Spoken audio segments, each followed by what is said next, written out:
तर परिस्थिती हाताबाहेर जाईल. छगन भुजबळ यांचा इशारा. मराठा आरक्षणावरून ठिकठिकाणी मराठ्यांकडून ओबीसींना लक्ष्य करून मारहाण करण्यात येत आहे.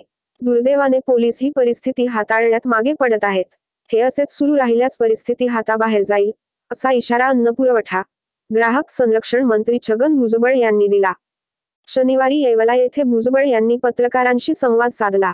सध्या गावोगावी मराठा आरक्षणावरून विजयोत्सव सुरू आहे.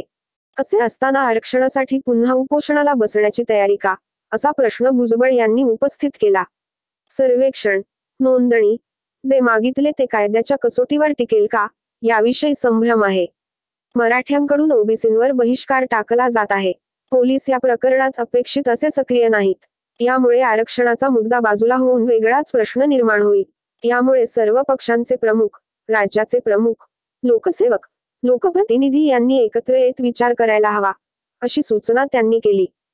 पालघर पोलीस ठाण्यातील गोळीबार प्रकरणी सुप्रिया सुळे यांनी देवेंद्र फडणवीस यांच्या राजीनाम्याची मागणी केल्याच्या विषयावर भुजबळ यांनी, फडणवीस यात काय करणार, असा प्रश्न केला. ते दोन लोकांचे भांडण आहे. आपल्यालाही एक आमदार घाणेरडे बोलत आहे, धमकी देत आहे. फडणवीस केवळ अशा प्रकरणात एखाद्याला समज देऊ शकतील, असे त्यांनी सांगितले. ओबीसींना हरिभाऊ राठोड यांनी सर्वाधिक मूर्ख बनवले आहे. त्यांच्यापासून सर्वांनी सावध राहावे.